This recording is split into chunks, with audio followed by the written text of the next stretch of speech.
I want to begin by sincerely thanking the African Coalition for Menstrual Health Management, the UNFPA, the Menstrual Health Day Secretariat, and all the organisations who came together to facilitate this really important conversation on how we can help improve menstrual health.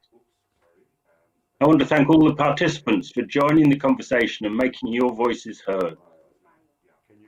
I've been really inspired by the open, rich and interactive discussions that spoke to the need for urgency, for agency and for unity when it comes to menstrual health. On any single day, 800 million people are menstruating and grappling with the unique challenges of doing so in a global pandemic. Periods don't stop during a pandemic. And for millions of people, managing menstruation and addressing the taboo and stigma associated with it is critical to ensuring their human rights, health and dignity. As some countries emerge from the peak of the pandemic, and the challenge for millions of people who menstruate continues. Take, for example, Shakira from Uganda, who's 14 years old. She dreads having her period every month because it would mean buying more disposable pads with money her family doesn't have because her parents lost their jobs in the pandemic. A packet of disposable sanitary pads costs 84 cents, much more than a small loaf of bread. Or take Walker from Ethiopia. She's 14 and she was displaced from her home following the fighting in Tigray. And she hasn't been able to access disposable pads in the 7 months since seeking shelter in one of the refugee centers. Or Rebecca from Malawi at 16. She says onset is an indication to family and community that the girl is ready for marriage. So girls have to hide their experiences just so they can continue going to school. In our efforts as Plan International to understand the specific problems COVID-19 has posed for managing menstrual health, we asked some of our professionals in the field, and there were 7 key points. Restricted access to products, either through shortages or disrupted supply chains. Restricted access to wash facilities to help change, clean and dispose of sanitary products. Increased and prohibited prices of products and less money to buy them. Lack of access to information, reduced access and availability of clean water. A less hygienic environment for sanitary hygiene product disposal, and increased stigma and shaming or harmful cultural practices associated with menstruation. In our work with communities, we've learned the importance of tackling stigma and taboos related to menstruation. We learned the importance of all children, adolescents and young people having access to comprehensive sexuality education from before the onset of puberty so that they can make informed decisions about their menstrual health. Girls and young people who menstruate must take centre stage, leading the conversation, defining the priorities and building their agency. It's been wonderful to hear the younger voices in this conference, and Plan International commits to promote the leadership of young people who menstruate as key partners in decisions relating to their menstrual health. For comprehensive sexuality education and menstrual education to be successful, we must also continue to work with parents, caregivers, community members, religious and traditional leaders to build those supportive environments and break the silence and end period stigma.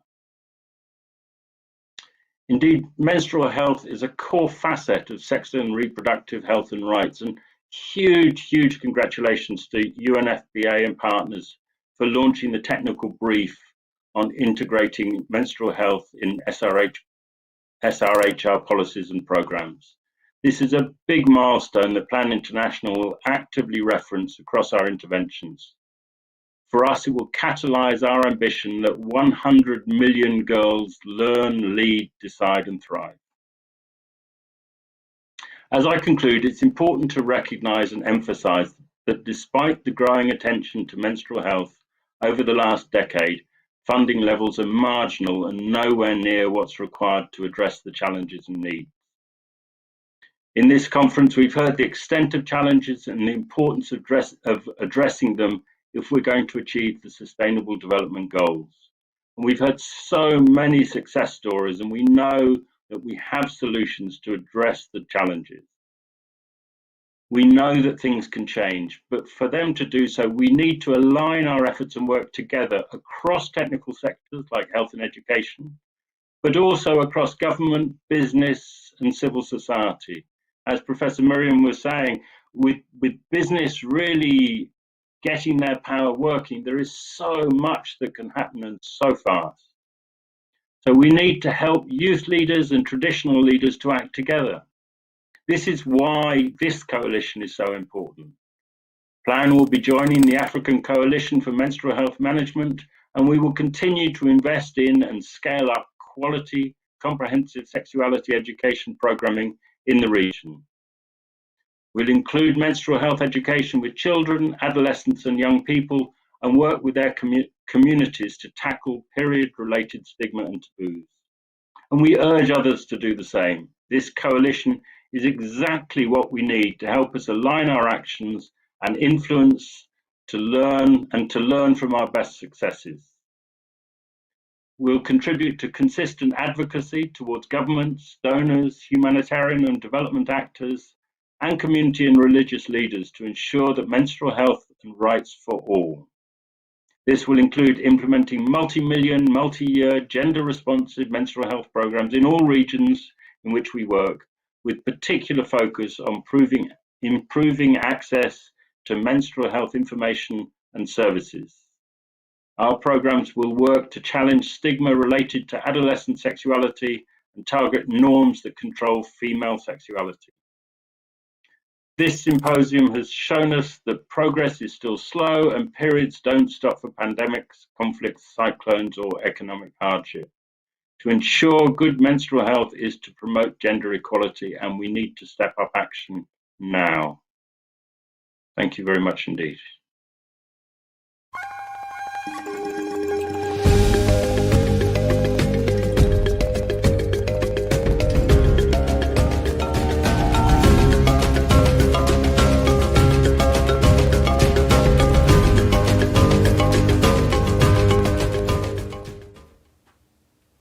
That was Roger Yates, Director for Plan International, covering East and Southern Africa and the Middle East. Roger previously worked in Plan as Director for Disaster Risk Management. He has also worked in both development and emergencies since 1984, mostly in Africa. Roger, thank you for your reflections on the outcome of this symposium.